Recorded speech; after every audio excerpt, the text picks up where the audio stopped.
So if you go to EECS494.com, which is probably my main class, you'll actually, here it is. Yeah, I'm in a different section of 498 right now, the mixed reality one. Okay, yeah. Okay. Well, you know what goes really well with XR? Yeah, don't worry. There we go. There are definitely future plans. All right. I'll see you next semester then, maybe. Thank you. See you. Good day.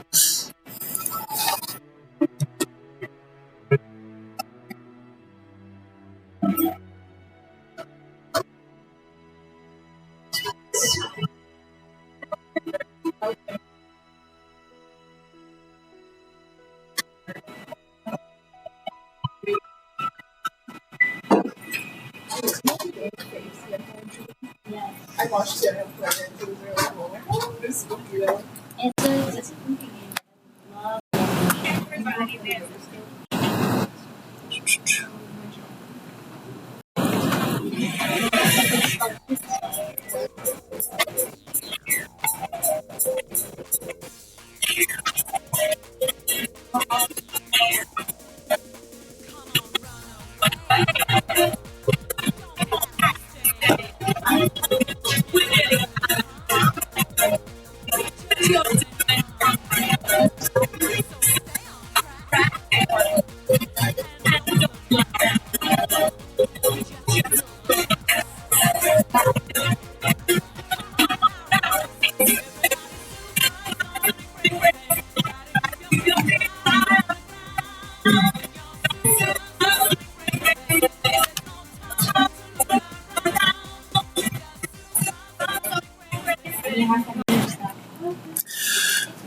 Okay, ladies and gentlemen, welcome back. Welcome back to yet another fantastic week of EECS 298. Like normal, I was up at about 3 a.m., 4 a.m. trying to get this new homework finished. And we had a lot of people trying to get the old homework finished. Okay? And I think I saw it wasn't as bad this time. I think it was about 14, 15 people working on the homework there with me at about 2 or 3 a.m., okay? I think in the past I saw like 20 or 20 plus. And so, good, all right? So, again, there's no better way to make this course extra hard than to wait until the last moment, okay? I saw quite a few students. I heard from some students who unfortunately kind of started the homework on the last day or like even the last night. And that is just not a nice way to get through this homework. For one, it's not just the stress of trying to get stuff in by the deadline. You won't gain nearly as much experience. You won't level up nearly as quickly, okay? The expertise, the knowledge you gain during these assignments won't stick with you quite as well if you just do them all at the last moment, okay? The way that your memories, your knowledge becomes permanent, the way that it goes from short-term memory to medium-term memory to long-term memory is by seeing these topics and by doing the exercises day to day to day. Not a lot, okay? But if you work on the homework a little bit, right? Just 10 minutes. 10 minutes every day can be enough to start putting stuff into your long-term memory, and that's going to help you out a lot, okay? Things like the crazy UI and little armature gotchas, right? Eventually, you'll be able to get past that really easily, but you don't want to be waiting until the last second. Speaking of UI quirks and Blender gotchas, oh my goodness, okay? It is time for animation. We finally reached our 2 weeks of animation, and this is a topic where the UI going to get a little crazy, okay? And it's going to take some time. There's going to be some friction, and there's going to be some frustration, okay? But messing around with it, poking at it a little bit every day is how you're going to get through it, and eventually things will feel like home. That's the thing about Blender. I feel like I've got Stockholm Syndrome, okay? Blender, this program does not treat you so well when you are just getting into it, when you're getting onboarded, when you're first learning. But the more time you spend with Blender, the more it does start to feel like home, okay? And so hopefully you're starting to get to that point now. Over the next 2 weeks, we will do that, but for animation, okay? So let's go through some announcements, all right? First, this is a topic actually I think you'll see next week. But one of the best ways to iterate on an animation, to plan a really charismatic, powerful animation, is to actually act it out yourself, okay? Have you ever seen that? Have you ever heard of that? Often, animators will actually get a camera set up. Maybe they'll just stick it onto a wall, their phone, or have a friend hold a camera, and they'll actually do all the motions of a cool movement so they can actually study it and they can see, right, how does an actual human shift their weight around and different parts of their body, their limbs move. Those little subtleties are what bring an animation to life, okay? And so, how many of you have heard of the Resident Evil series? Very famous horror series, very spooky, okay? I want to show you how the AAA team at Capcom, how they plan out a very scary, very beautiful, very expensive cutscene. These are cutscenes that once you start, it takes months to finish this if you're lucky, and maybe even hundreds of people to finish this cutscene. So how can we get these cutscenes to go well? How do we synchronize everyone so everyone knows what we're doing? Well, I'm going to show you the final version of the cutscene from Resident Evil 7, and then I'm going to show you their first draft of the cutscene, okay?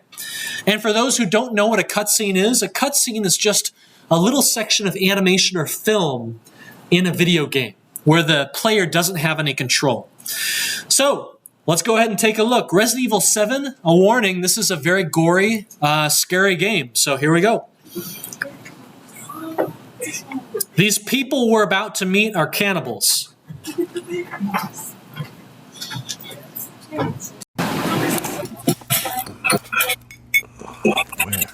am I? What the hell? Rise and shine, sleepyhead. It's time for supper. Who are you people? Where's Mia? Eat it. It's good. Don't some bitch put no good in him. Yeah.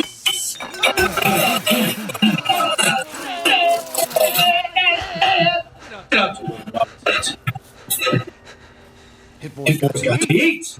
He got to have It's supper. Come here, Boy. Let's do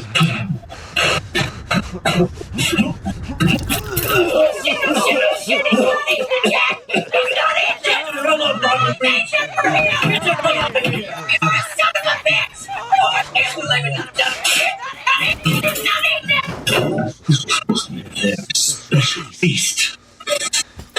Oh boy.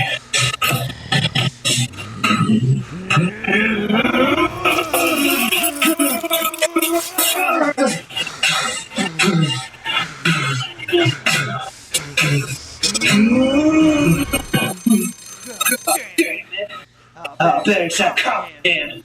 Goddamn pigs. I'm glad we.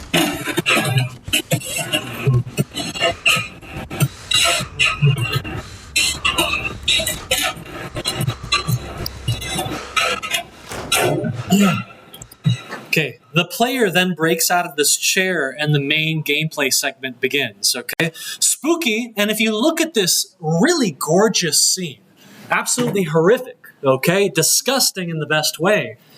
This is the kind of scene that takes a long time to put together. All the detail, but also the acting, the emotion, and the voice acting, okay?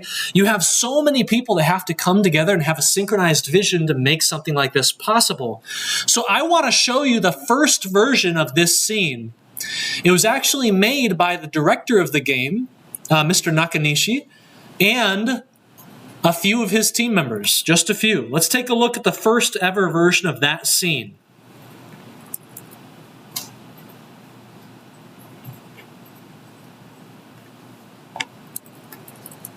プリビズで使ったことを実際に演技してカメラテストする。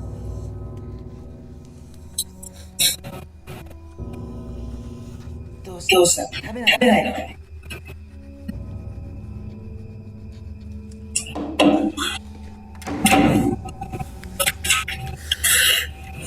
おいしいな嫌いよ強さふわふわが腕によりをな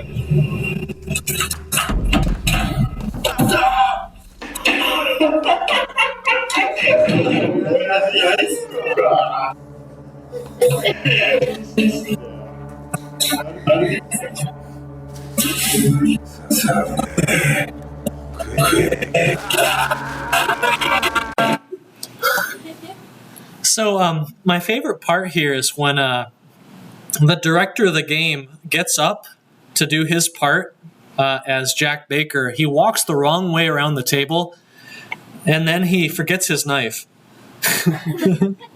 So this is these are of course not professional actors, right? These are just members of the team who had a fun idea. But what's interesting to me is that as rough and as funny as this is, it kind of works, right? Like you can definitely see what they're going for even in this very early version. And something like this is super valuable because all of the professionals on the team, they used to have like 1,000 different visions of what this scene would be, but now they're a bit more synchronized. Now, everything they have in their head is a little bit more closer together to what each other is thinking, okay? And so it's very, very common to do this kind of thing. And I think next week you'll actually be filming a little bit of some animation work so that you can then animate to that, okay, as a reference. We'll see how that plays out. I'm still designing homework 6, but we'll see what happens. I want to show you Devil May Cry was famous for doing this. So Devil May Cry 5 has some of the craziest, most energetic cutscenes I've ever seen, very high quality. But the question is, how did they plan the cutscenes out? How did they make them? How did they know they would work? Same thing as the Resident Evil series. I'm going to show you, but this time I'm going to show you the final cutscene playing at the same time as the demo prototype cutscene. So I think you'll enjoy this. Let's take a look. Devil May Cry 5. Behind the scenes.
All right.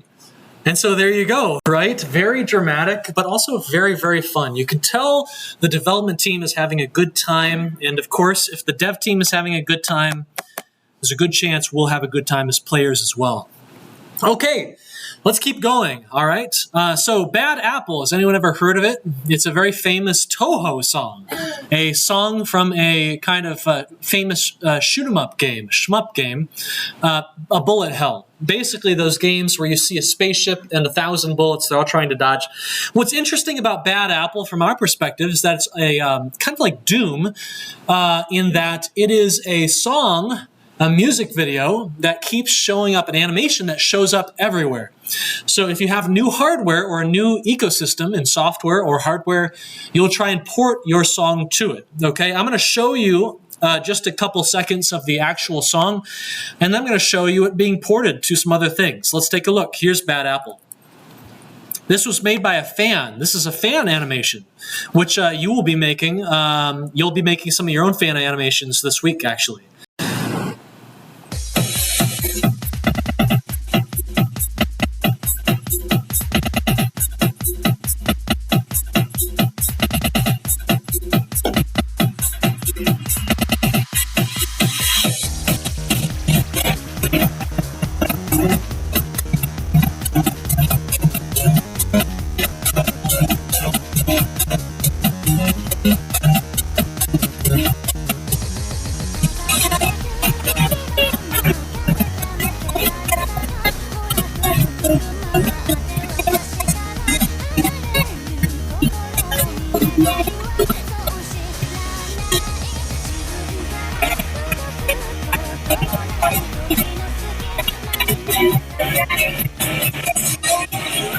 So, cool animation, right? And this is a fairly old animation too, fairly famous.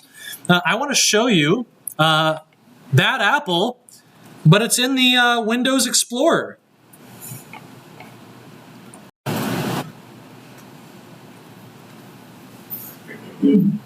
Extra large icons. No, medium icons. Open up that command prompt. Run some Python code.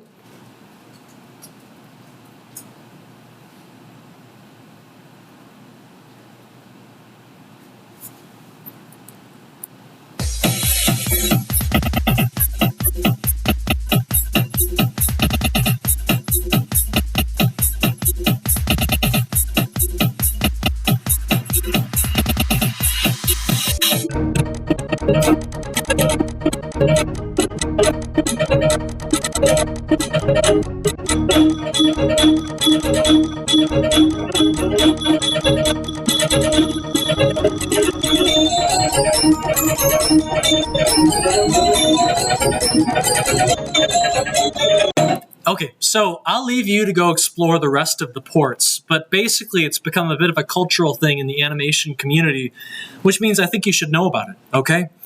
So, I think maybe we'll hit some of these other things if we have some time at the end, which we're definitely going to have, okay? But a quick announcement for homework 5, because I think a lot of you have already started looking at it.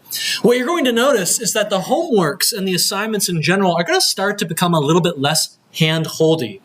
And you're going to notice this in particular on Blender-related questions and problems, okay? You're getting to the point where you have a good bit of knowledge and practice and experience in Blender. You've gone through a lot of different things. You've done a lot of different things. You've interacted with many different topics and technologies in Blender. And so we are going to be designing some of the problems with that in mind, okay? Instead of walking you through something exhaustively, we might just tell you to go do it, all right? Instead of walking you through a rig, we might tell you, go rig this thing up. Okay, so just be ready for that. And as we approach new topics, the new topics will have some guidance. But you're going to notice that there's going to be fewer instructions that just tell you exactly what to do as we move forward. Okay, so that's how it's going to be. That's how it's going to go. Eventually, you won't need any guidance from the core staff to do a lot of really interesting things. So we're getting there. Okay, so we have homework 4 that was just due. Homework 5 has released. If you haven't seen it, it is a animation-focused homework, okay? Some of the problems you worked on last week are going to kind of reappear in a kind of sequel format where instead of poses, you're going to be doing full animations. Now, these don't need to be long. But I think you'll enjoy them, okay? I got quite into them over the weekend when I was designing the problems. I hope you can all do a better crab rave than I did. You want to see mine? Yeah. You want to see it? Okay, don't judge me, all right? But I think this took me like 20 minutes. Yeah, I was rushing. Okay. You could do better than this, I think. Here we go. By the way, if you do this, this will get you full points. This is full point grade right here. Not saying much.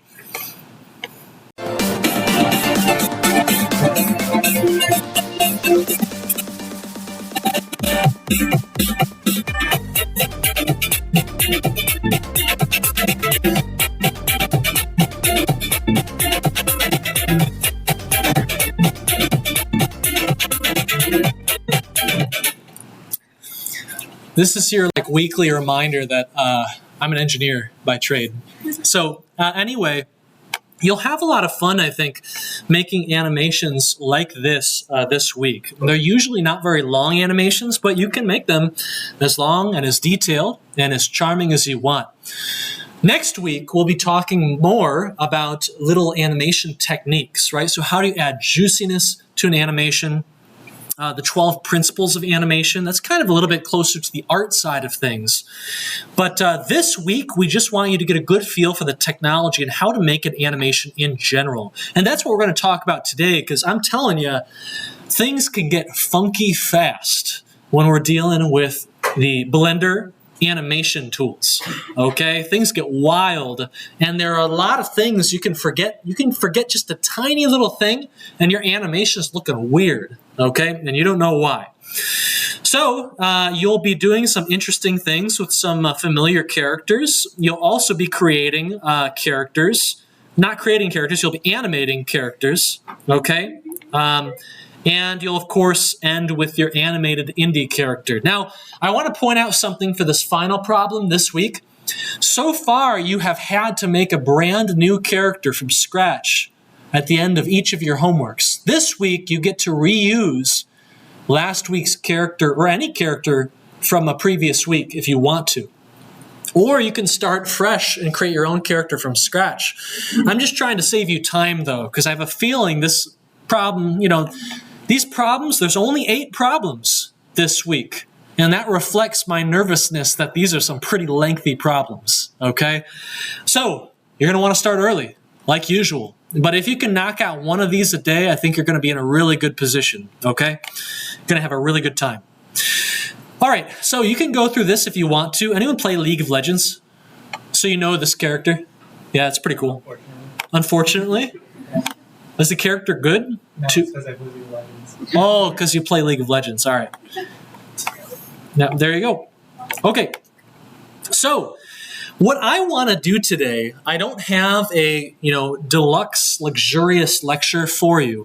And this is where you're going to really start to feel that whole debut semester situation with this course. Next semester, and a year from now, we're going to have big, fancy, beautiful lectures here, but didn't have enough time to finish the assignment and finish lectures. So we're going to do a bit of a workshop. And what I want to do is I want to just kind of show you and give you a feel for what it's like to animate in Blender. Some of the basics, some of the UI, some of the tools, what can go wrong, okay? And in particular, I don't want you to take any notes. I just want you to watch and enjoy. You can take notes if you really want to.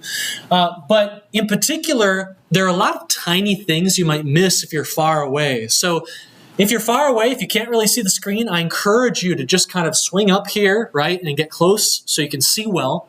And if you want to stay back there, you can watch the Twitch stream, which should be going, and that'll give you the full view of my desktop from a distance. Okay?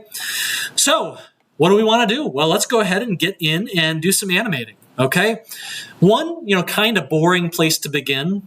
This isn't where the homework begins you, but this is where we'll begin, is with that default cube, okay? So we got our default cube here. I don't care about the light or the camera for now. So let's go ahead and get rid of that. And I've got this cube.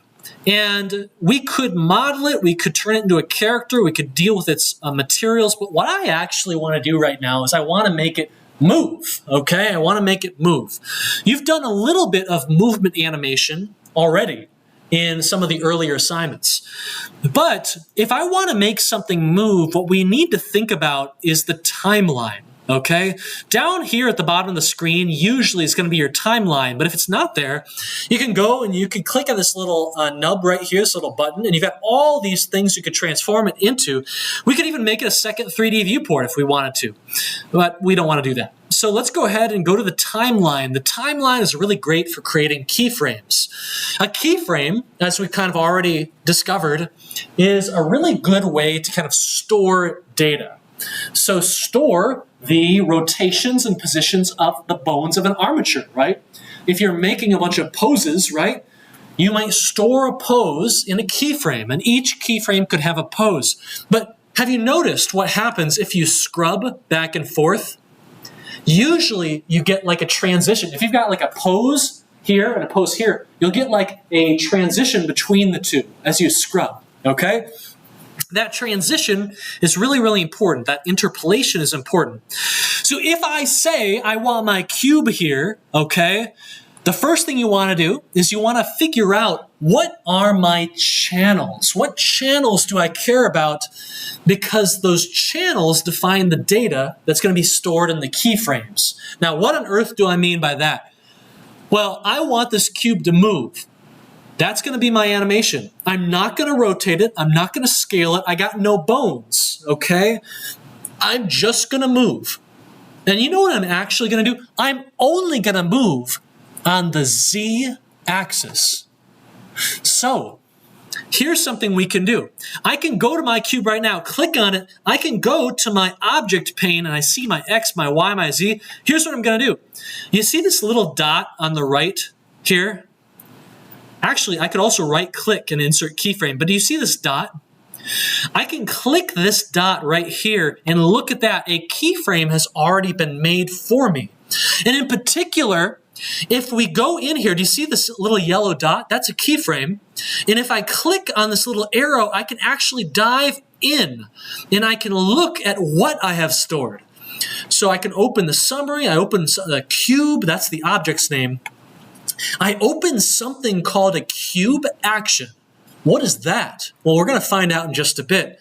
I open up the cube action, I see that the object transform has changed, has been keyed, and I see that Z location at the very bottom of this big stack. It's like I'm opening up a bunch of folders, okay, on my desktop. I see that we've keyed the Z location, okay? That's the only thing we've keyed, okay? Now, a question for you. A question. How many keyframes exist? If you look here, you see 5 of these little diamonds. And this is one of those confusing Blender UI gotchas, okay? Drives me crazy when I was trying to learn this. How many keyframes exist?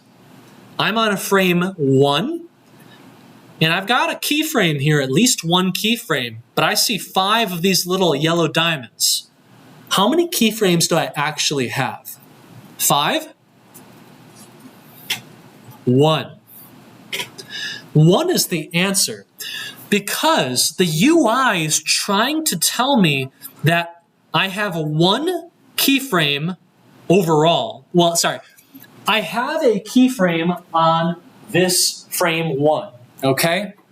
I have at least 1 keyframe. If I open this up, it says the cube object has at least 1 keyframe. The action has at least 1 keyframe, the object transform has at least 1, and the Z location has at least 1. So if a category has a keyframe at all these categories, all this hierarchy, it will get that yellow dot. And unfortunately, Blender will render them all, okay? I could keyframe another property. How about my Y and X? And now I would say I have 3 keyframes, okay? It's really a pain because now it looks like I have 7 keyframes because I have 7 diamonds, but you only care about the innermost diamonds. So we've got 3 keyframes here for these 3 properties, okay? I don't want X and I don't want Y though, because I don't care about moving on those axes. So now that I've keyframed that position, I'm gonna go ahead and move forward maybe to frame, I don't know, 60, okay? I don't care very much how far I advance. Why? I'm going to show you why in just a sec. So I'm going to move the timeline to frame 60. We are now on frame 60, and I'm going to grab this, and I'm going to move it along the Z-axis up like this, okay? You can see that I moved my cube, but we did not create a keyframe, okay? Why didn't we create a keyframe? Well, a keyframe doesn't get made unless I go over and click this diamond again to say I want to have that new position be stored. I click the diamond, we stored it, I can unclick it, and now it's changed. This orange color is Blender begging me to consider a keyframe, okay? And when I click it, it goes yellow, it says, yes, we got a keyframe, we're good. Now, I could have done this a different way. You want to see? I'm going to grab this keyframe I made, I'm going to delete it. Okay, and now I'm back to my initial position. What I could do, and what the first problem on the homework is going to ask you to do, is enable this right here, auto keying mode. Do you see this? Now, whenever I move my object, it's going to create the relevant keyframe automatically. Grab, Z, move up, boom, just like that. Okay, now look at that. It's worked perfectly, okay? But do you know why I don't really like to use it that much? I use it sometimes. Can you see the problem? If you look really closely, maybe you can see it. Look at these keyframes compared to this one. What happened when I used the auto keyframe mode? Yes? Yeah, it keyframed the X and Y positions that you didn't change. Yeah, it keyframed that X and Y that I didn't want. Now, another question. Do you know why I don't want that X and Y keyframe? I could keep it. I only care about the Z position for this animation, but I could keep the X and Y position anyway. Why wouldn't I? Yes? Don't you want to set your X and Y yourself later? Bingo. You could want to do that. Actually, it's very similar, very related. We're actually going to have multiple animations soon that are all running at the same time.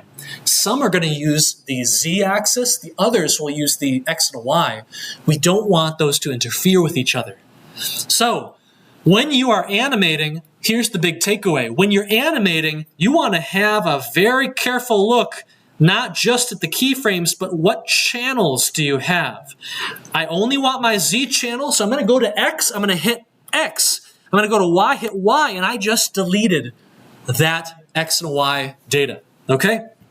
Rock and roll, good stuff, okay? So I can watch this go up and down, okay? But you know what? If I hit spacebar, I can watch it like this. But watch what happens. Uh-oh. It's just going, okay? Eventually it gets to the end and it comes back and shows me again, but this is lame, okay?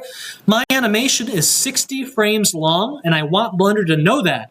If you look on the right side of the timeline, you can see we start at frame 1, okay, makes sense, but we end at frame 250, okay? That doesn't make any sense. So I'm gonna set this to 60. Now look at that. Now, when I press space, we've got this super nice animation. The moment it's done, it is going to turn around and run again, okay? And it is fantastic. If we render the animation, if we go to render animation, we're going to be golden and going to get a good result there. Now, I've decided that this is too slow. Too slow, okay? Look at the sluggish movement, okay? I want this to look like a rocket going up fast, okay? What can I do? Well, there are a couple things that I could do. So in this bottom part of our window, in the timeline, a lot of our operations and techniques carry over. So likewise, when you come up here in the viewport, you can press G to grab, but I can grab a keyframe down here, and I can press G and I can move them around like this. And if I do so, watch this. Now I get up there really fast, okay? It's much faster now. But I could have done this a different way as well. I can grab all my keyframes like this, shift and click them all, or I could press A to grab them all. Same exact thing I'm doing up here works down here, okay? And I can press A and I can scale like this, and they're getting much shorter, right? Then grab them, move them over here, and watch what I've got now. Nice. Same way to get that faster result, okay? Now, I want to show you something real quick. What just happened? I just lost all my keyframes, didn't I? What happened? Well, I can't see the keyframes anymore, but if I press space, actually, you can tell the keyframes are still there. They still exist. They still matter. I just can't see them. And actually, this is one of those things that drives you crazy about Blender and its UI. Often, especially when you're animating, you're not going to see some of the things that are existing in the background. And this is one of those cases.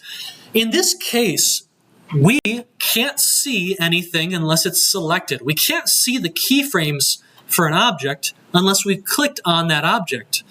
And so, if you lose track of them, or if you have multiple objects with their own keyframes, then this is going to be a bit of a problem. Okay? Okay, so here's something that I want to do to kind of show you something kind of interesting. Okay? So let's move this kind of to the center here. And what I want to do is I'm going to actually shift and bring this over, and then I'm going to shift and bring this over again, and then I'm going to shift and bring this over again. Okay? We have 4 blocks. And if I press spacebar to play, we get to watch them all kind of go up. It's kind of cool, right?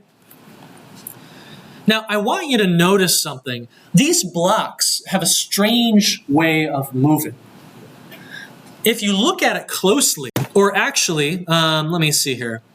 If you take all of these frames and you kind of spread them out so they're a bit slower maybe, you should be able to see, let's see here, look at this.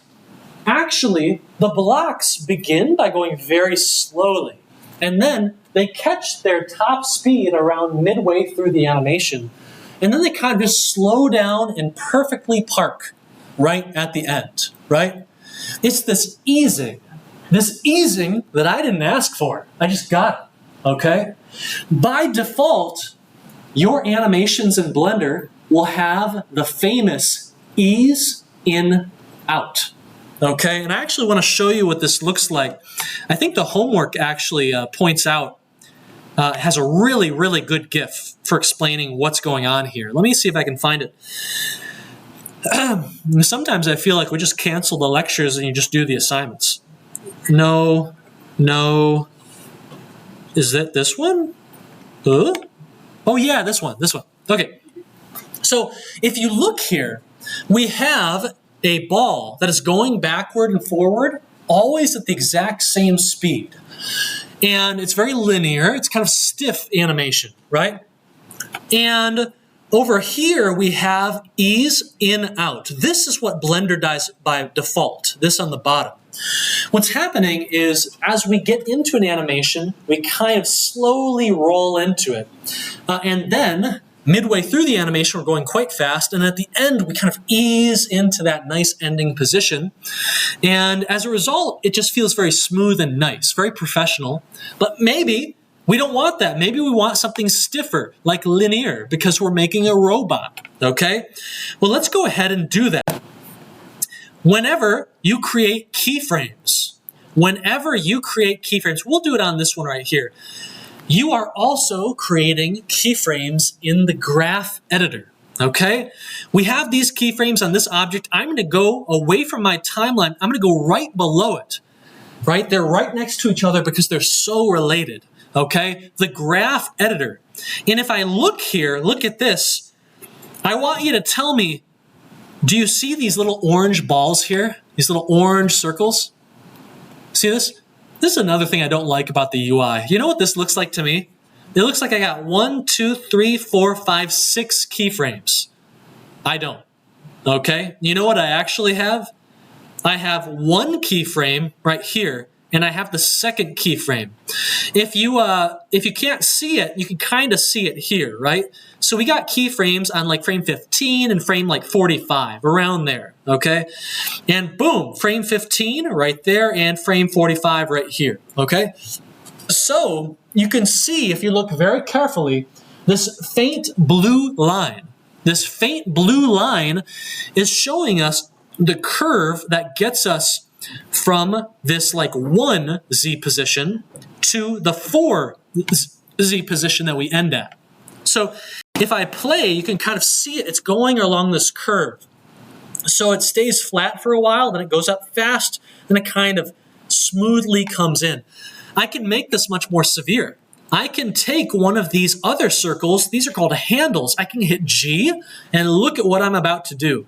Oh my goodness. I just dramatically changed how my cube moves, okay? Now, if you see, it just goes rocketing toward the finish line. It actually goes past the finish line, and then it comes back at the end. So you see it actually comes back to the finish line.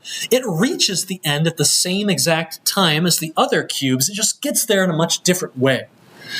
Okay, this is an easing curve. And as you get more into animation, you'll be playing a lot more with curves like this to get exactly the animation that you want. If you can think of this block right here, this to me looks like a fist. And you don't want an animation for a boxing person that just goes meh, meh, right? You don't even want one that's like boom, right? You want one that winds back, right? And then forward, right? And this is that wind back, and then boom, right? It's much more charming. There's some good personality here, okay? We'll talk more about the 12 principles of animation on Wednesday, and then again on next week, okay? Evan Marcus is going to help us with that. But you can play around with these handles all you want. You can even adjust the keyframes. You might grab this keyframe and say, I don't want it to stop at 5 or 4 or whatever. I'm going to grab this and bring it up. Now it's going to go way farther. Look at that. It goes way further in the air. The destination Z value went up as I dragged it up. All right. I could also bring it down, right? Just like that. That doesn't look so good. Okay. Control Z, get us back. Now, one cool thing you can do is there are a lot of common types of interpolation, of easing. I'm going to press A to grab everything in this graph. I'm going to right-click, and I'm going to go to interpolation mode. Here, we got all these great options for us. I'm going to go to linear, okay? Watch this. It's subtle, right? The difference is subtle, but what you're seeing here is this stiff movement, very robotic. There's no easing. There's no acceleration here. You are just moving to the destination like a robot, and you can see the difference with these other ones. I'm going to look at this cube, and I want to try out one of my favorites. That is the bounce, okay? This one kind of falls with gravity to the destination and then bounces back away from it. Okay, looks super cool. Could be really nice if you're animating like a ball, or if you're animating a character like falling to the ground. Boom, boom, right? They bounce a little bit to sell that impact. I can grab this final cube and let's try constant. You know what constant is going to look like? It does nothing and then boop, and then it gets there right at the end. Boop, right? There's no transition. There's no interpolation at all. Have any of you ever seen a film that uses this animation style? Anyone like Chicken Run fan or Coraline or Wallace and Gromit? Okay, that stop motion style, this is kind of what you're seeing. There isn't a whole lot of transition between those important key frames. Lego Movie, okay, has a lot of this. You see this very choppy animation style. It can work extremely well, okay, despite its simplicity. So anyway, we got all of this cool movement going on, and that's pretty nice. But actually, you know what? I'm getting bored of the cube, okay? I don't want the cube. So what am I going to do? Well, I'm going to go, and we're going to grab our humanoid, okay? Let's see here. So we have this character, right, Daisy, you've seen her quite often. A good model to start with. She's pretty easy to animate. And one thing you might have been confused by in this model is that there's actually quite a lot going on. If you scrub here, she changes her pose. But more than that, look at her face. Her face changes as you scrub as well. What is going on here? If I press A to grab all the bones, I can see some of these keyframes, right? But if I go in and delete them all, look at this. I still have this facial expression that's changing. What on earth is going on here? What is going on? Well, it turns out there's a hidden animation, okay? And actually in Blender, there is a concept called actions. And actions are I'd say the most common way of storing different animations, okay? So if you have an animation and you want to pack that into a character, you turn it into an action. In fact, it will become an action automatically. And then you can create the next animation. And that becomes a second action, and a third action, and fourth, and fifth. Basically, if you got a character and a bunch of different animations that you want them to do, those are all different actions. That's what they're called in Blender. So I want a neutral pose, okay? So I'm going to grab all these bones, hit A, go to pose, clear transform, and I've got my nice T-pose back. Okay, I'm going to go into object mode and just get Daisy above these like red lines on the floor so it looks a little bit better. Let's see here. Yeah, there we go. That's fine. Okay, so what I want to do is I want to create an animation for Daisy. Actually, what I want to do is I want to go and get rid of this changing facial expression. So if you want to look at the actions, all the different animations that a character has, including the hidden ones, you need to go to the timeline and you'll change to the dope sheet, okay? The dope sheet. Now, I'm not super well versed on why it's called the dope sheet. The dope sheet, as I understand it, was the old term for like an animation planning document. And that's kind of what we're doing. We're going to go to the dope sheet, and then we have a sub mode that we can choose from. We can choose the dope sheet sub mode of the dope sheet. But what we really want is the action editor. Okay, click the action editor, and now I've got this menu with all the different actions that Daisy has. She has 4 actions. Armature action, this has no keyframes on it, so it might as well be deleted. In fact, I'm going to delete it. Boom, it's gone, okay? I'm going to go to circle action. Okay, do you know what this action does? It does have a keyframe. You know what it's going to do? Well, nothing, it turns out. There we go. Yeah, it's not doing anything. I think we deleted the camera that it was controlling. Yeah, we did. So now these keyframes are kind of orphaned and they can't really do anything because the object they were missing is gone now. So I'm going to get rid of this one as well. I'm going to get rid of its keyframes and get rid of this one. Okay? Actually, I can't. This little shield. This little shield, have you ever seen this shield? Like, what is this for? I think I'll talk to you about this shield in just a moment. But basically, it's what prevents things from getting deleted. Okay? You know how in a normal program, if you want to delete something, you like right-click on it and you say delete, and it's gone? Blender, that's way too normal for Blender. Okay? Blender gets rid of things when Blender wants to. And the only thing you can do is tell Blender, hey, never get rid of this, or tell it to, maybe get rid of it because I don't care about it anymore. Okay? Anyway, I'm going to get rid of the shield and exit this out. That will tell Blender next time that I close the program, get rid of that thing. I don't need it anymore. I'm going to go to this one, circle action. This one will probably still work. I've got a lot of keyframes here. Look at all these keyframes, a ton of them, in fact. I'm going to scrub and look at this. This was an orbit animation. Okay, so you could have used this action to get an orbit behavior instead of rotating the camera. In any case, I'm going to delete every keyframe. I'm just cleaning things up, okay? And get rid of that action.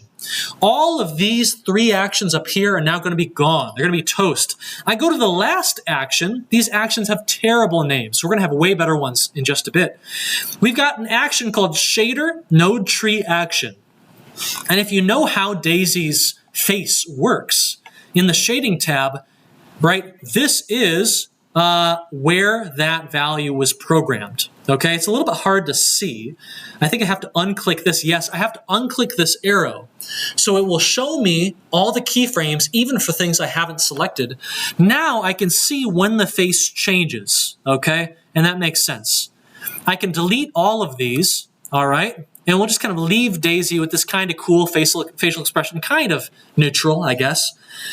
And now I'm going to go in and I'm going to press X to get rid of this one. Okay, now this one's actually being used by something else, so Blender's not going to get rid of it for me. It's kind of frustrating. Can I go to shading and tell it to go away? No? Maybe? Huh? Let's go to face. I think because it's being used in here, Blender's not going to want to get rid of it. But in any case, what I'm going to do is I'm actually going to save my file. I'm going to exit Blender, and then when I come back, those 3 that I try to get rid of, those 3 actions are going to be gone. Okay? Click, and I only have 1 action remaining. Cool. Okay. I'm going to rename this one to Weird Face Expression Action. Okay? So I can just rename it right there. When I click on the menu, I can see my renamed action. It's the only one I've got. Okay? So what I want to do is I want our character to have a walking animation.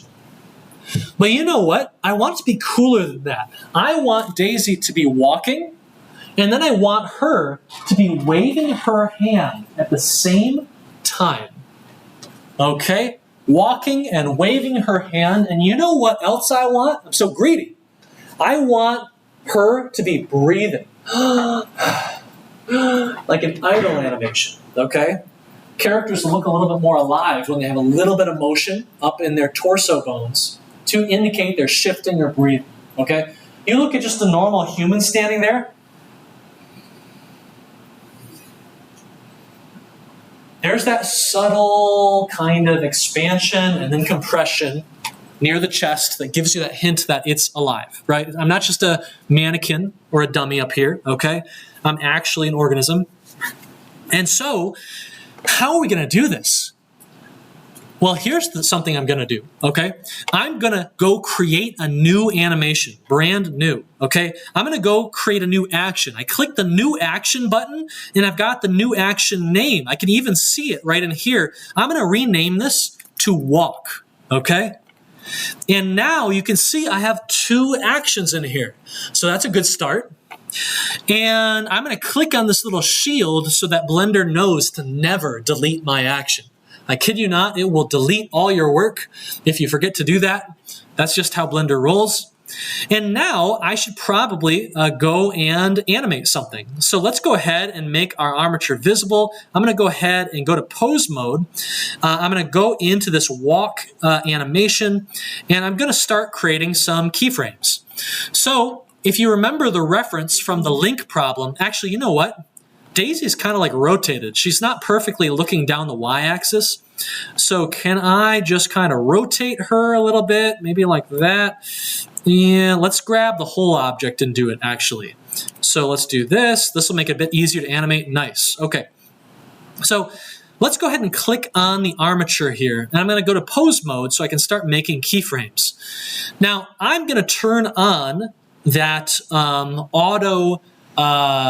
auto keying mode. In order to do that, I have to go back to the timeline. So when you're animating, get used to switching between these often, okay? But I'm going to grab this bone here, and I'm going to kind of get my first pose. This is going to be a super basic walking animation, like you wouldn't believe, okay? And so I've got my first bone, and it only got the rotation channels on that one bone. That's it. So that's a good start. I'm going to take this other bone, and this is how we're going to start, okay? Kind of like this. Okay, it looks pretty, pretty reasonable. Okay, I'm going to go out to 50, and I'm going to bring this into kind of like a halfway point for both of these same bones. Okay, now she's kind of standing neutral.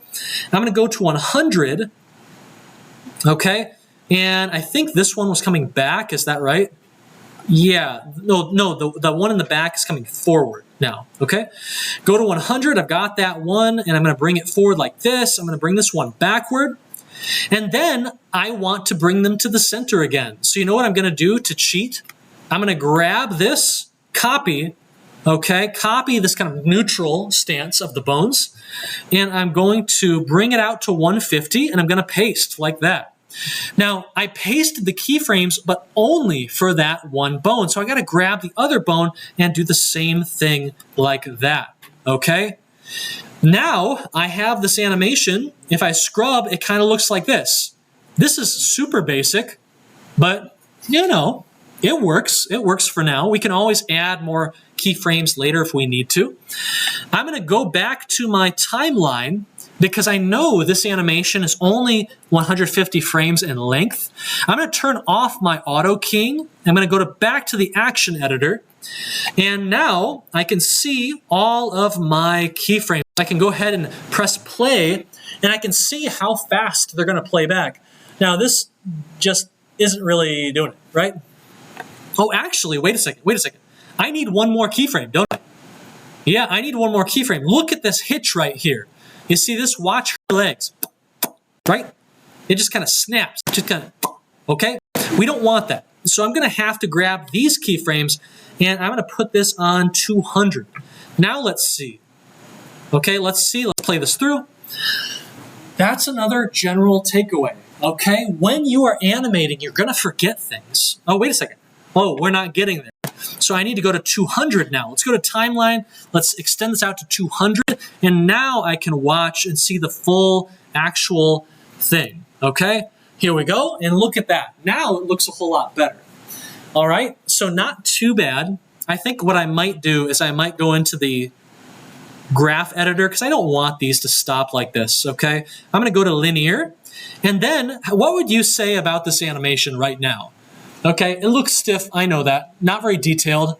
There's another problem we can fix right away. This animation is slow. I'm bored, okay?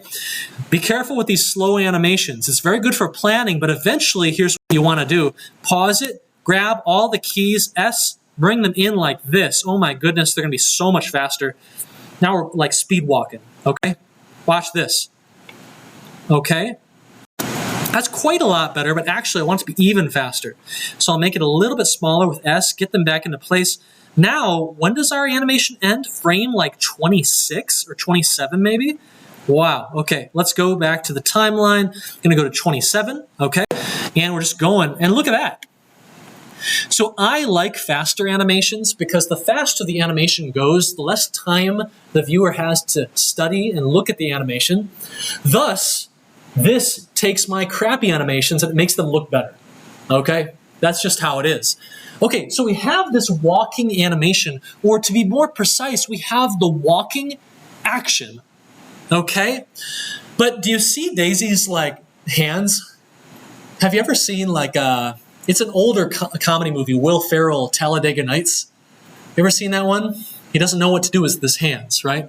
He doesn't know what do I do with my hands? I've won the race. I don't know what to do with my hands on the interview. So Daisy does not know what to do with her hands right now. She's establishing dominance with the T-pose, but we don't want her doing that. So here's what we're going to do. We're going to go to the dope sheet. We're going to go to the action editor. We have this awesome walk action, but I want an action. Maybe it's going to be about the same length, maybe like a 2/7 length. We'll see if we can do it. And what I want is I want an action where she is just doing this. That's it. That is it, okay? So here's what we're going to do, okay? I want to make a new action. So I'm going to go over to the new action button. I click new action and it gives me a new action. It duplicates the previous one. That's how you just always start, right? And it's called Walk 001. Well, this isn't a walk, so I'm going to name this Wave, okay? And I don't want any of these existing keyframes. These keyframes are for walking. So I'm going to grab them all. I'm going to press X and delete those keyframes, okay? Because I care about this arm right here. Okay, that's really what's most important. So how can I kind of get a nice little wave, okay? It's kind of like you get a bend, right? So out to the side and then this up, and it's kind of like that, right? So let's see here. We're in pose mode, and I'm going to go to frame 1. And the wave is, I don't want it to start out here because that's kind of awkward, like straight up like that. So I'm going to bring this part of the arm up like this. This is going to be kind of our starting position, okay? And I'm actually going to go ahead and go back and turn on that auto keyframe again. Turn it off, turn it back on again. Make a little change. There we go. There's our starting position. And now I'm going to go out to the middle point, probably 13, and I'm going to bring it into her head. Okay, like that. And then I'm going to grab this initial frame and then I'm going to copy and paste it right to the end, like this. So we can now kind of see what's going on. I'll say her wrist is kind of strangely turned. You notice that? So it kind of looks like, it's like, you rotten kids, right? I don't really care that much, okay? And you know what I might also do is I might bring her other arm down like this. So our wave animation can actually be responsible for both arms. We could have another action for this arm, but actually I think I'm going to put this arm into this action. So let's go ahead and let's take this arm and just kind of bring it down like this, kind of like a pretty neutral position. And I'm just going to grab this keyframe, I'm going to copy it to the end just to make sure it doesn't go anywhere. Just stay down there, okay? I think it looks okay. We'll come back and maybe rotate her wrist a bit. Or, you know, we could try it now. So let's grab this wrist right here, which has no keyframes. I'm going to go to this first frame. I'm going to rotate it on the Z-axis. Does that look good? Yeah, that kind of looks good. I think that's okay. And I'm going to keyframe it all the way to the end to make sure it doesn't change. I think that looks a little bit better, okay? And you can turn off that armature to get a really good feel for how it's looking, okay? I don't know anyone who like waves like this, but what would we have to do to make this wave look a little bit more natural? Like, I want this, not this. This is a very good point about geometry being developed for your animation goals. Anyone? What would we have to do to give Daisy like an open palm? Is this something we can fix with a bone? No. This is not something we can fix with a bone or a texture. We would actually have to go in and we'd have to give Daisy more geometry, okay? Because this is just a block right here, okay? We would have to maybe even create individual fingers, all right? So this is to say that when you are building a character from the ground up, one of the most important things you can know is, what is the character gonna do, right? Daisy right here was not designed to be waving at people. She has a closed fist. She always has a closed fist, which gives you the impression that this character was made to fight. Exactly, okay? This is like a brawling or an action model for the character. If you wanted like a cutscene, you could create a more detailed model that has individual fingers and you could actually have a high quality there, right? But that's not what we have, okay? So this is the best we can really do for now. I think it looks okay. It's kind of cool. So let's go ahead and let's turn our armature back on. We now have multiple, I'm gonna click my shield so I don't lose the wave here, okay? So I've got a walk cycle and I can watch that go, but I can also switch over back to the wave and I can just watch the wave go, right? Do you see how we've gained this ability to make multiple animations because of the action system? And that means we can have different animations that each have their own timeline. So we don't have to pack everything we want to do. We don't have to pack it all into that one timeline, okay? We can create these actions which all have their own timeline. And then the question is, can we combine them? And the answer is yes. But I'm going to show you that when we come back in about 5 minutes, okay? 5 minutes, we're going to get to the scariest part of the whole week. The deadly, evil, disgusting, but oh so very powerful NLA, the non-linear animation editor. Okay, if anything wrecks you this week, it's going to be this. So I'm going to show it to you, walk you through it, and then on Wednesday, Evan is going to walk you through it again. Okay, just so you know what's going on. Okay, because it is crazy. I was working with it last night, and it bit me several times last night. Anyway, okay, so I'll see you in 5 minutes. I guess let's watch the rest of Bad Apple.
This animation is excellent work, but I want you to tell me right now, how are they achieving this silhouette effect?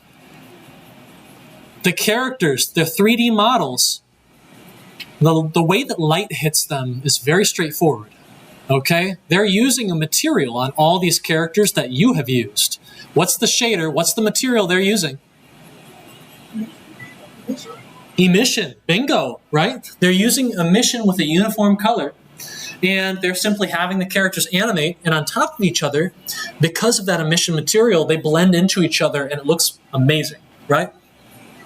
One really impressive thing about this video is Toho is typically a 2D kind of shmup style of game. So these characters, I think the creator of this animation created 3D meshes for every 2D character that they used in this, right? The witch, right? Some of the other characters. That is an astounding amount of work, all right? Just an amazing amount of work, and extremely impressive. So, let me see here. A few more minutes, 2 more minutes.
Okay, all right.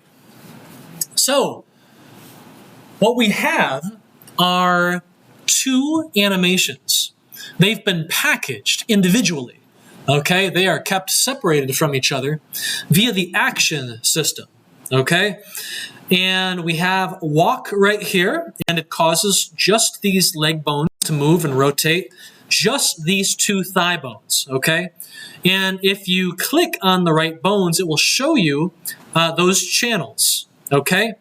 And it's really important, again, to know what channels are being keyframed in what actions. Because actions, if they mess with the same channels, if they mess with the same bones, can interfere with each other, okay? So, we've got these 2 actions, but what I want is a combined action, okay? I want Daisy to be walking, and I want her to be waving, okay? Saying hi to everyone. So, the question is, how do we combine these things? Well, let's go to the scariest menu in possibly all of Blender, all right? We're going to pop this open right here and change our dope sheet, not to the timeline or to the graph editor, but to the nonlinear animation editor, okay?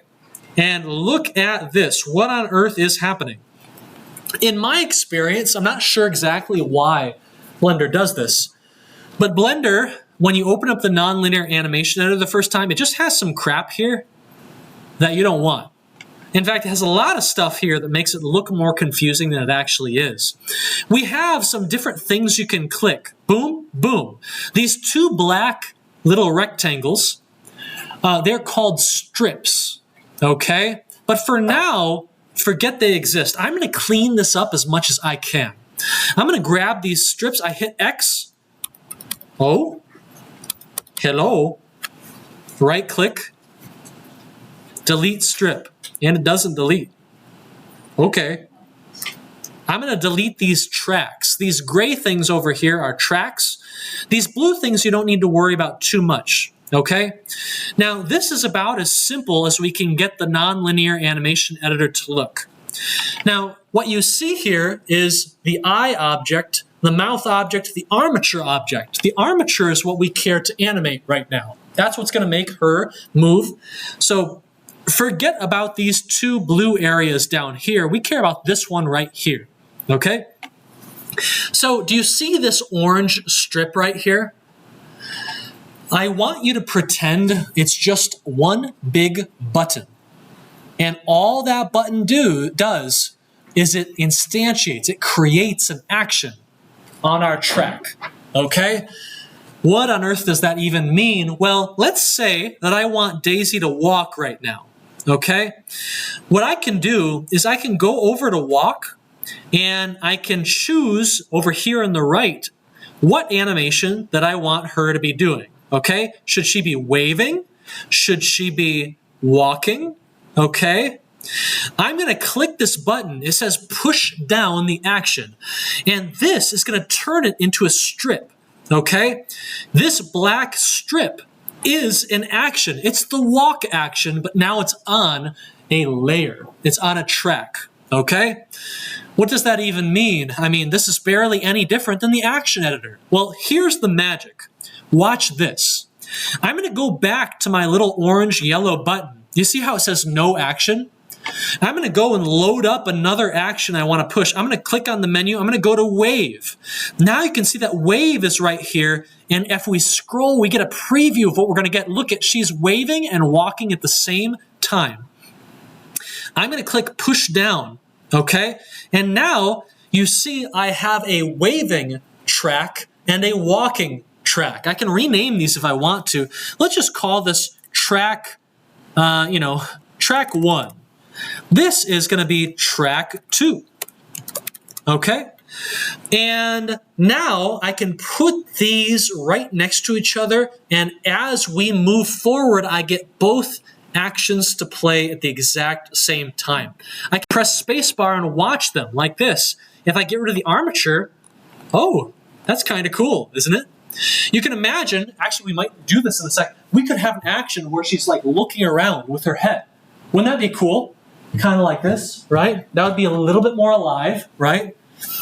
And isn't that like what the Queen used to do, Queen of England? She had like a, right? That makes sense, okay? That makes sense for royalty. So let's go ahead and let's, where did my strips go? What happened? Oh, I got rid of the armature. And so now I can't see my armature, okay? That's some of the things that can get you. Okay, so you know what's kind of interesting though? We can actually do more than that, okay? Imagine for a second, I'm going to give us a lot more room and space here. Let's go 300. Imagine that we want to have a cutscene where Daisy like walks up and then she waves for a bit to the crowd as they clap, and then she keeps walking, she walks away. Well, that's actually a situation where we don't want the actions to be playing at the same time. We don't want a wave and a walk. We want a walk, and then a wave, and then a walk. Okay? So, can we do that? And the answer is yes, okay? Because I can come in here and I can grab this wave and I can press G just like I would in the viewport, and I can bring it back here, and I can even bring my walk up here and use only one track if I want to. Let's go ahead and press the space bar. I'm walking, I'm waving, okay? And actually, I can duplicate this little walk action, and I can bring it up here. So I can bring it up here. We have a walk, and then a wave, and then a walk. So let's see how this looks. Ready? I'm going to turn this off right now. Ready? It's still there. I just can't see it. Okay, ready? 3, 2, 1. Walk, wave, walk. Okay?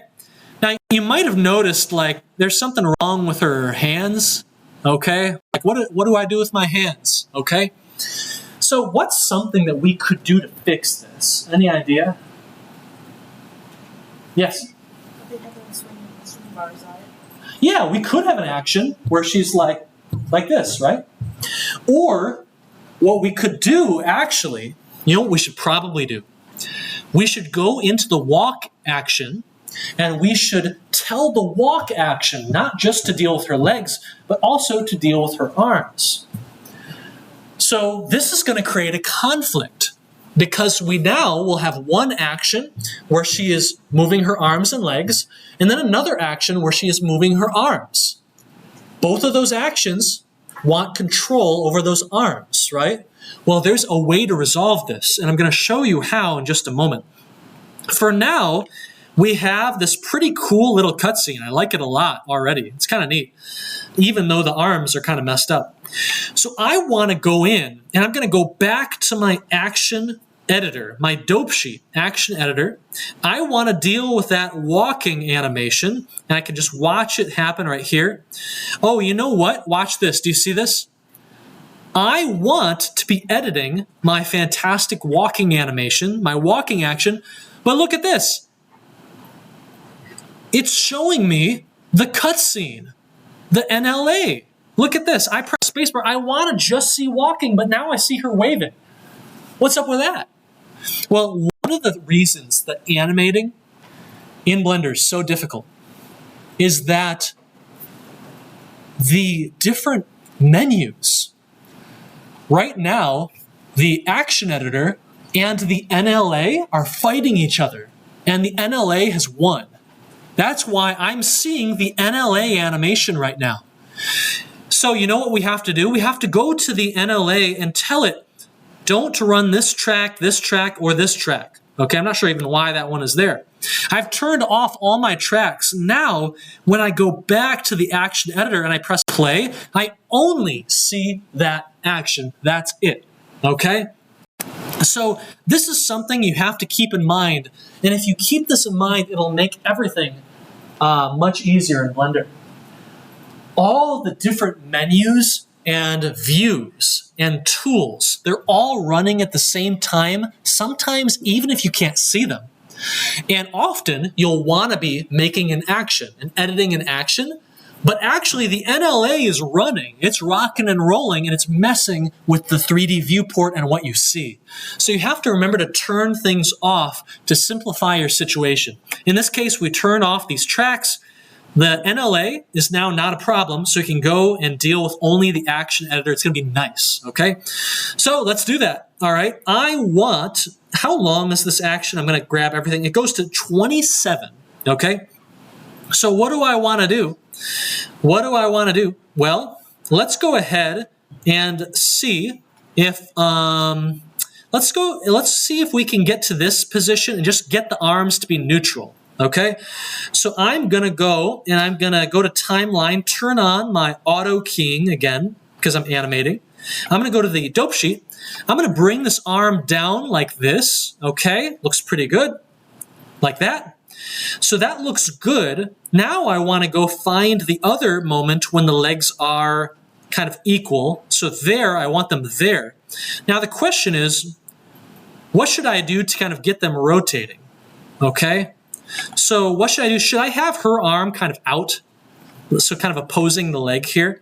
So maybe I can do something like this. Oh, not like that. Wrong bone, okay? So I want to come out like that. Kind of like that. And I'll bring this one back kind of like this. Okay? That's kind of cool. That looks good. And now I want to do the opposite, okay? So her arm's going to come out, and then her arms need to come back. Oh, yes. Okay, so this needs to come back like that. Okay. Okay, so she's going to walk out, and then the arms come back. and then they need to keep going. So let's go ahead and bring the legs out like this. Okay, I think that's going to be fine, I hope. Let's bring this back, okay? And then we're going to bring this one forward, okay? This is just your big reminder that I'm not an animator, okay? And then I think, yeah, I think this needs to be copy and pasted back to the start. Okay, let's see here. And for this other bone as well. You have to do it for every bone, don't forget. So let's just kind of watch. Our final frame is 27. Let's go back to the timeline, put 27 here, and I'm just going to kind of press space. Ooh. Not too bad, okay? I feel like, yeah, I think this is not half bad. I think this is fine for our little demo, okay? So we now have this action, walk, that is controlling 4 bones, the 2 thigh bones and the 2 shoulder bones, okay? We have a good little walk cycle now, okay? And so I'm going to turn off auto keying. We're done editing our animation. I'm going to save in case we crash. And I'm going to go to that non-linear animation, okay? Now I'm going to turn my 2 layers back on. If I forget to do this, it's going to be very strange, right? Why can't we see anything go? I'm also capped right here, so I have to go back to the timeline. I have to give myself a lot more space. Let's go 300 frames, lots of space. I'm going to go to non-linear animation. I'm going to press space. And now, right, why isn't it working? I'm so confused. I'm lost, right? Blender's UI has fooled me, okay? I'm in despair because it's the last day before the assignment is due. It's 4 a.m., okay? I'm not feeling good, and my animation doesn't work. What do I do to fix this? First of all, start your assignment earlier so you can bring something like this to office hours or get like help on Discord. What can we do to fix this? Don't forget the little checkboxes. I turned these off so we could use the action editor. I got to turn them back on if I want to get the this to do anything, okay? Okay, so I now have this really nice kind of a walking animation, okay? Let's go ahead and run it. So I'm walking, and then I'm waving. Then I'm not sure why this is not doing the thing I want. I'm going to delete this. I'm going to duplicate this, bring it back out here. Okay. Oh, it's only animating because of this guy. I'm going to delete this, delete this. Let's push down that walk animation again, and I think we'll be fine. Yeah. So let's bring this out. I'm going to bring this over here. Okay. Now we have a few actions. They're called strips once we instantiate them onto a track. So we've got this walk, wave, walk. Okay? Cool. So this actually, I think, looks pretty good. Walk, wave, and then walk. Not too bad, right? Kind of retro feel to it. But I want to see what happens. I want to see what happens if I've got an action that is causing Daisy to walk.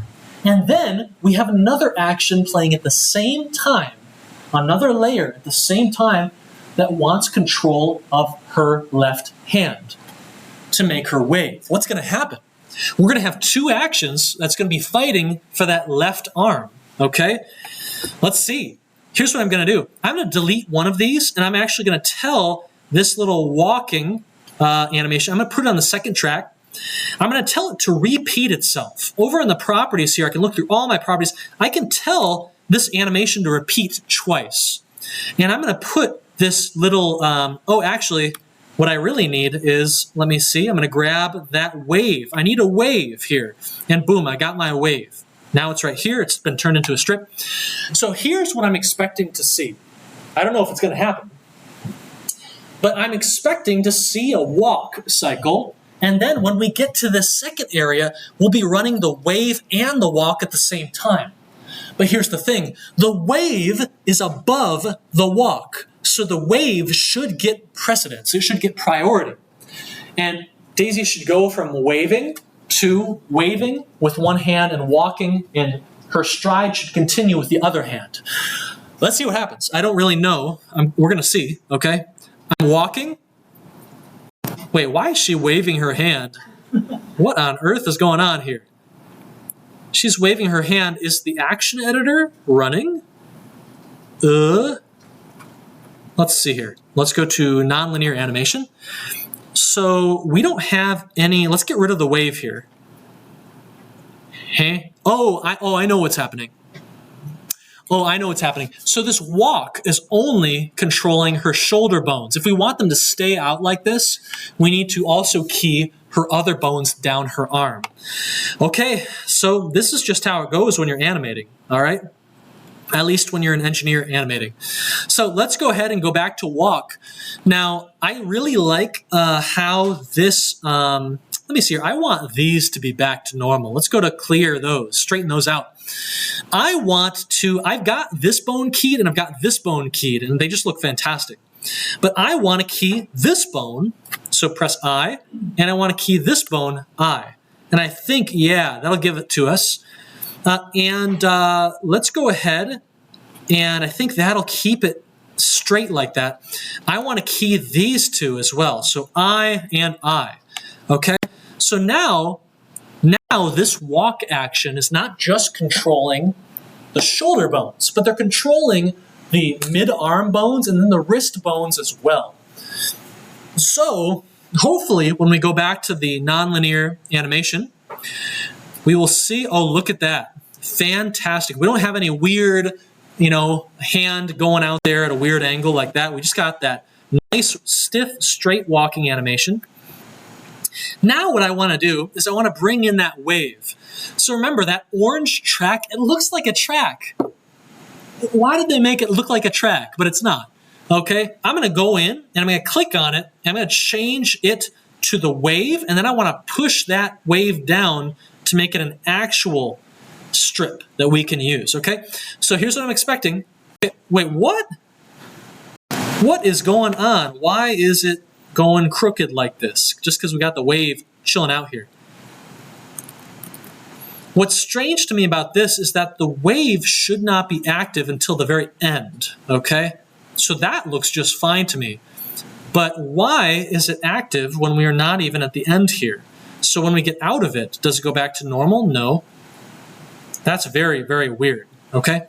Let me play with some settings because I'm actually kind of curious here. Blending is replace. I want to combine. Oh my goodness. What is going on here? Combine. Oh no. That is getting funky real fast. Cause the arm going to go that way. So with this wave, the wave is what's causing us to get this bend.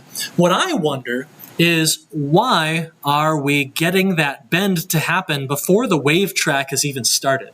So that's what's annoying me right now. Maybe, hold on a second, let's do this. Let's bring this up here. I'm kind of curious what's going to happen. Let's give this walk a bit more priority. So I'm walking. Walking just dominates the wave the entire time, okay? So can we do a combine now? Or an add, maybe? No, that looks kind of weird. Let's do an add. Oh my goodness. Okay. All right, so things get very funky. In general, here's maybe the takeaway. And Evan will help us out kind of next week, or actually on Wednesday, because he's going to talk about this too. But in general, it is a good idea to avoid giving the same bones to any given action, because the actions will interfere and kind of cause difficult to predict results, kind of like this. In any case, okay, so we can go back and we can do kind of cool things. Let's go ahead and, just make this replace. We can go and make cool little cutscenes where, hey, maybe we want this strip, this walk, to repeat like 3 times. I can go in and easily just make it repeat. So change that to 3. Good. I can then maybe say, well, I want to have another walk cycle that happens. So I'll push another strip down. I can put it at the end. Nope, not like that. Give me that strip. I'm going to pull it over here to the end. And maybe I'm going to have a second wave happen. So I'll bring this down, put it right here. And we can make kind of a sequence of cutscenes, okay? So boom, do that action, and then do that wave, and then do that walk, and then do that wave, right? And the more actions we have, the more cool things we can do. I think the last thing I want to do is I want to try and create one more action. Thankfully, this is going to be an action that does not use her arm or leg bones again, okay? We're going to use the neck bone, okay? And I'm going to go and I'm going to turn on the auto keying, and I'm going to go to the dope sheet and the action editor. I'm going to go look at my, let's go to the walk, okay? I'm also going to go to nonlinear animation. I'm going to turn my armature back on and silence these 3 tracks so we don't get any interference here, okay? And I'm going to go click create. I'm going to create a new action. I'm going to call this look around, okay? And I'm going to click the shield so we never lose it. I'm going to go ahead and find all those keyframes. These are for walking. I don't want them, so I'm going to delete them. I'm going to go to the first frame, and I'm going to go find a neck bone of some sort. That looks like a tiny little neck bone. You see it? Oh my goodness, it's so hard to see. Okay. How should we do this? So I want a frame that's going to kind of start with just that neutral pose. So I'm going to go ahead and insert a keyframe there. You can also press I to insert a keyframe based on what bone you've selected. I'm going to go to 50 just for now. And I'm going to go ahead and tell Daisy to kind of look to the left, to her right, sorry. Okay. I might also tell this kind of torso bone to kind of look to the right a little bit as well, right? So it looks like she's kind of rotating with her body, not just her neck, okay? And then I might say, well, return to neutral. Now notice I didn't specify an initial bone for either of these, so I already kind of made a mistake. I want to go back, and I'm going to tell this bone to just chill out and go back to normal. So go ahead and make a bone there and make a bone in the neck right there. Okay, I think that's fine. Does that look fine? Look at that. That looks pretty good, actually. I want her to look back, okay? I want her to look back. So just like that, and with this bone as well, I've got 2 bones involved in this animation. So look at this. This looks kind of cool, actually, right? So it's starting. She looks like this. That looks pretty natural. And then she looks to the center. Actually, you know what? I kind of want her to go from looking like this all the way over to that, and then back to the center, right? So here's what we can do. Instead of having these bones right here, I'm going to bring these maybe out to 150 or so, like that. Give me all the frames. I can click this button, and now I've got all the frames, even for bones that I haven't pressed yet. I'm going to bring them out here. Now right here, I would like to move those armature bones. I would like to kind of rotate them the other direction. Okay, so let's get her chest looking a little bit out to her left, and then let's get her neck bone kind of moving on the z-axis so her face is kind of parallel or profile to the camera. Okay, so now let's look at how this is going to be. I can turn off my armature so we've got a good view. I can scrub. Look at this. Okay, looking to the left, looking to the right, and then looking forward. Not too bad. Okay. I'm going to grab all these bones, okay, all these keyframes, and I need this to fit in like maybe 27. Actually, I don't need to though. Okay, let's go ahead and change this not to 27. We're going to have something that's a little bit fast, but not as fast as typical. Let's make this like 100 or maybe like 50, okay? So make it a little bit faster, but that's it, okay? All right, so it'll look something like this, okay? Not super fast. I want that a little bit slower, okay? A little bit more natural. It kind of looks like Daisy has something to hide here, okay? She's looking back forth like, okay, what'd you just do, right? Okay, so that's looking pretty good to me, and we only really keyed a couple bones, the neck bone and the upper torso bone. We can see that right here. That's why it's so important to look at your channels all the time, all right? We have this animation now, and so now what I want to do is I want to go to the nonlinear animation editor, and hopefully, if it doesn't freak out or confuse me again, we can go to this, we've already got look around kind of keyed up, so I'm going to push it down. We got this nice action, this strip right here. So that's really good. And you can see it's actually quite a bit longer. The other strips individually are much shorter than look around. Look around is like double the length of the other strips. Okay, that's totally fine, I think. You know, we can have her walk normally, and then we can have her look around, and then she starts waving. Okay, and let's just see what this looks like. I'm very curious. Okay, I'm going to turn. You know what this is going to look like right now, though? Nothing. Why? Oh my gosh, Blender's UI has wrecked me again. I can't complete my homework. Okay, it's 4 a.m. on Monday, the night of the due date. Okay, what do? What? Oh, they're not visible. Oh, yes. Oops, I forgot to turn my tracks back on, okay? If you bring this to office hours, we got like a checklist of things we're going to run through because there's like 10 different things that can blow you up, okay? It's a big pain in the butt.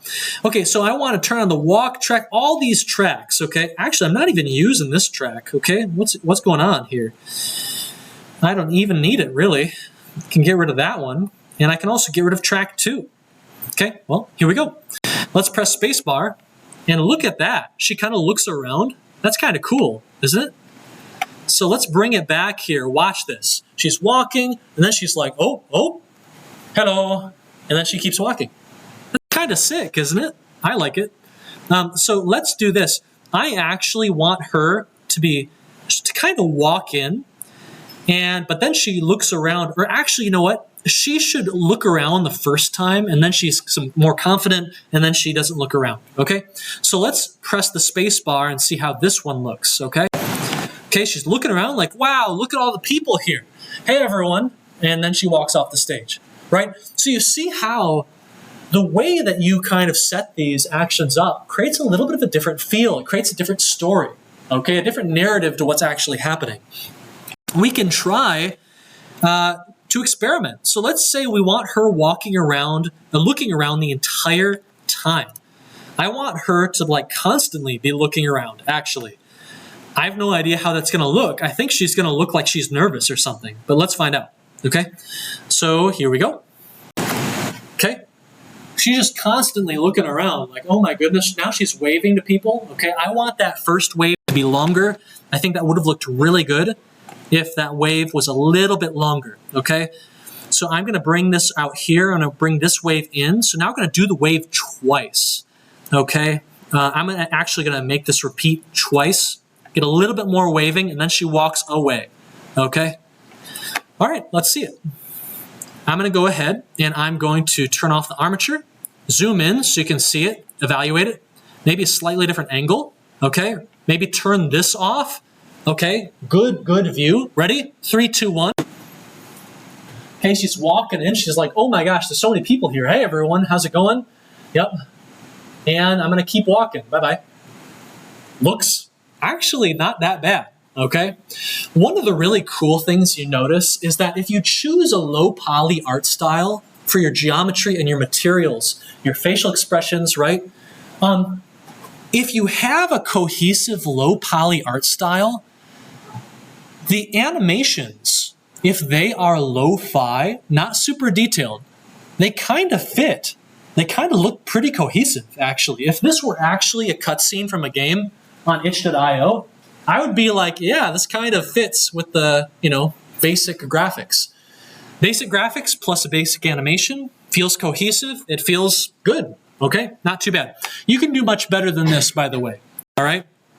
So I think what I'm going to do is I'm going to talk to Evan, and we're going to figure out over the next couple of days why the animations were combining so strangely.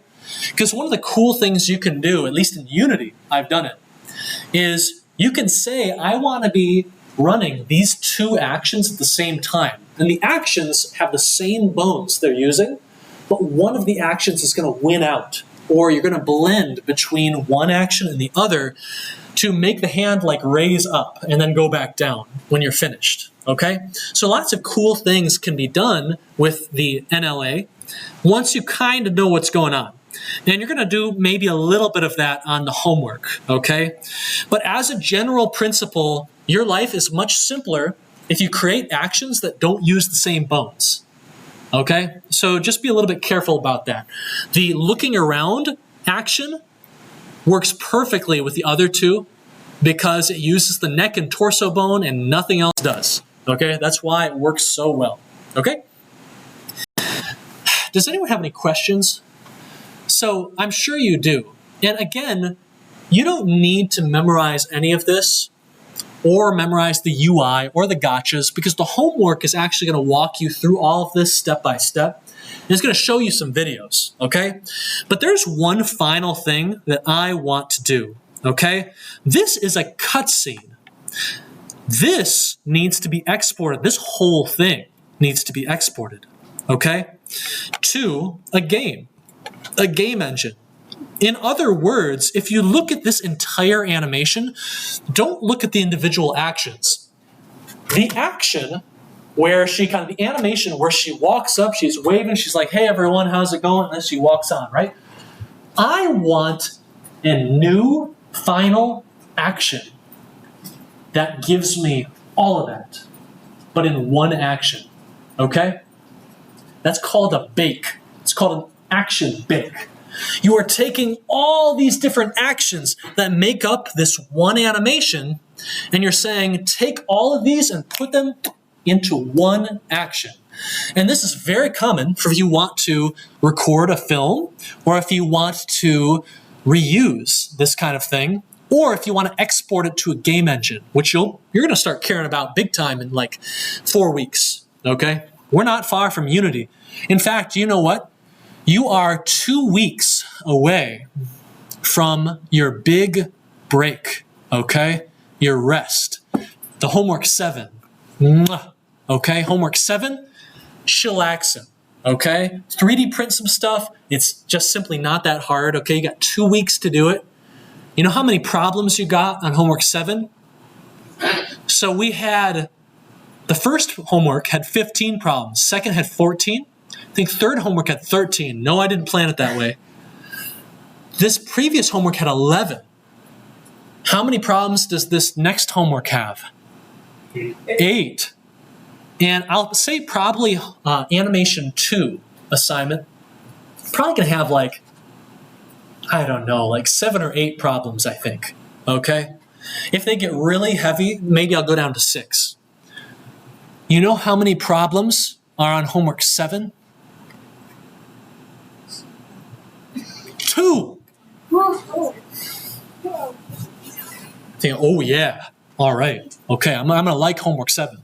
The feedback coming through is gonna be homework 7 is the best assignment so far. Okay, I think you're gonna enjoy it. It's so much fun to 3D print. And we're not gonna get super deep into it because it's not the topic of the course. We got another big course, a really great course in the Center for Entrepreneurship that's all about 3D printing.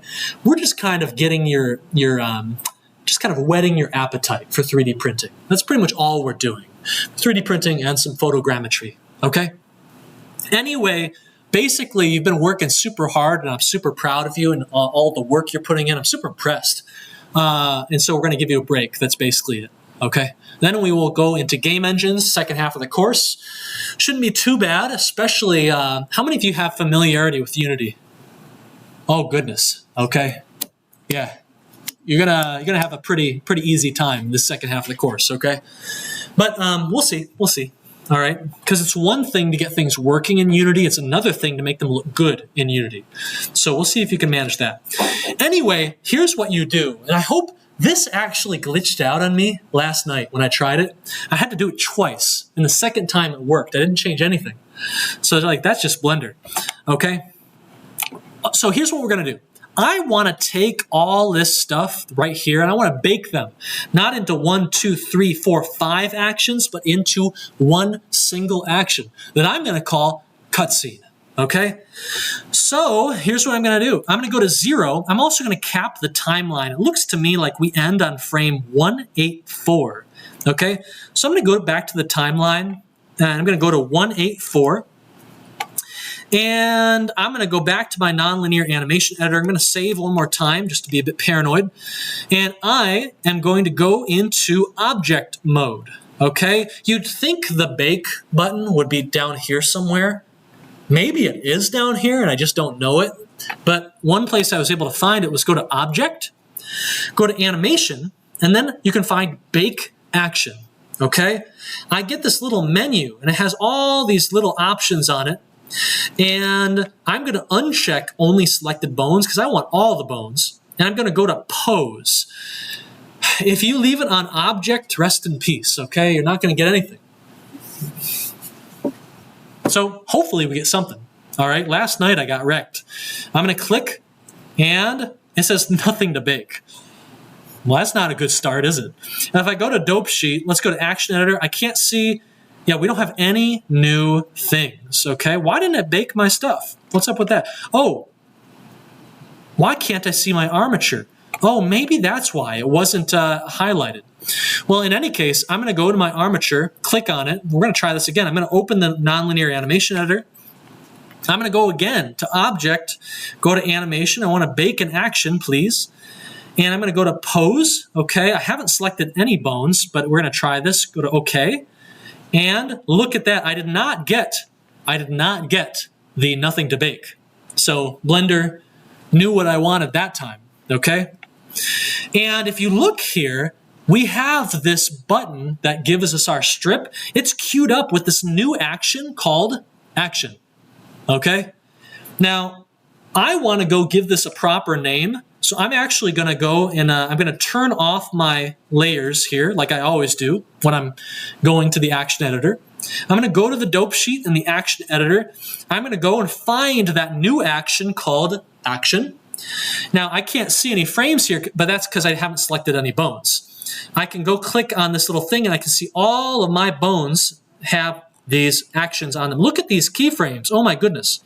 And I can look at this. Look at this. That's the whole action. What it did is it basically played through the nonlinear animation that we created together, and every frame sampled all the bones, and it created a keyframe for every bone, for every frame, okay? For like every channel too. We can go to all these, look at, it's got the scale in here for this bone, the low torso bone, it's got the rotation, it's got the location. Look at all this data that's in here. I mean, this almost feels dirty to me, right? Like, this is eating up so much data on our storage, in our hard disk, in our RAM, that this makes me a little bit uncomfortable, to be honest with you. But okay, here we go. We've got this action. We need to fix it up. Number one, we're going to lose this action, okay? I kid you not. If you close the program right now, there's a good chance you open it back up and it's gone, okay? You have to rebake. I'm going to click the shield to make sure that Blender is not going to get rid of our action. If you see this F here, that is a sign that Blender never going to delete that thing. Why is it called F? Do you know why? First of all, let me rename this really quick because it's driving me crazy. It's named Action, but that's not making any sense. Let's go to Cutscene. I'm going to name it Cutscene. I now have all of these 4 actions, right? I've got all of the little individual cool actions, looking around, walking, okay, all this good stuff, waving, all right? And I've also got Cutscene, which is basically including all of them, okay? Now, why is this F here? The F means that Blender knows never to delete this. But why is it F? Well, I'll tell you what it stands for. The big hint is if you hover over the shield. The shield button is the fake user button. What on earth does that even mean? Well, here's what it means. When you click that shield, Blender will fake what's called a user for this asset. In Blender, Blender is always trying to decide, should I delete something or should I not delete something? And if you close the program, that's when it will do the deletions. It's called the purge. And you can also force it to do a purge if you go to clean up, purge unused data. And that's your big hint as to what's going on. If something is being used in Blender, Blender will not delete it. But if nothing is using an action or a material or a texture, if a texture is just sitting out here, you made a material to use a certain texture, but then you switched that material to use a different texture. Well, that texture now has 0 users. It's been orphaned. And it's going to be deleted the next time your program closes. So to keep something around, even if it's not being used right now, you can click that fake user shield button and it will protect, it will create a fake user that is always using that asset no matter what. Hey, and if something is using the asset, Blender won't delete it. Okay? Does that make sense? And so one way to look at this as well is you can go to the outliner, you can go to that Blender file mode we had you do a few times in the homework, right? Does this look familiar? I'm telling you, the Blender file mode in the outliner is just a really good way to kind of get your bearings again if you're just kind of confused about what's going on. Because you can look at all the actions I have. I've got 5 actions in here, and if you look, you can see shield 2, shield 2, shield 4, shield 3, shield 1. Actually, this is missing shield 1, okay? This little number tells you how many different users of that asset, of that action exist. Do you know why walk has so many, that little 4 right there? I think it's because the NLA has like 4 different walk strips that it's doing. I think that's why it says 4. Okay, if you look at the images, right? Actually, I don't know if it tells you how many things are using it. What about materials? Yeah, materials. Oh, there are 13 things using this base material, but there are only 2 things using the expression material. Probably the eyes and probably the mouth object. Okay? If the mouth and the eye objects stop using expression and they use the base material instead, this number will go down to 0 and it will be marked for deletion. If your program crashes or if your program closes, I think that file is gone. That material is toast. Or you can click this shield and boom, now it's protected forever. It has a fake user that is always using it. Okay? Does this make sense? Blender, I feel like they try to get kind of clever about like, how do you delete things? Well, we'll automatically delete things if we detect you're not using it. But I think this made things very confusing in the user experience because almost no program does it this way. I don't think I've seen anything like this before. In Unity, if you got a bunch of stuff in your project that you're not using, doesn't matter, okay? Anyway, all right, everyone. I hope that was useful to you, and I hope this animation technology and user interface is not too crazy. The homeworks are going to walk you through this and are going to give you a lot of exercise for getting used to this crazy interface in Blender. But in the meantime, I just hope you enjoy this opportunity to do some genuine animation. Remember, you've got 2 weeks. You don't have to be good at it this week. This week is just about getting the basics. Next week, we'll focus on the principles of animation, making things look good. Okay? All right, good luck, and we'll see you Wednesday. Office hours for the next hour, I'll be kind of in the back corner, okay? See you then. Okay, everyone watching online, take care and good luck. Bye-bye.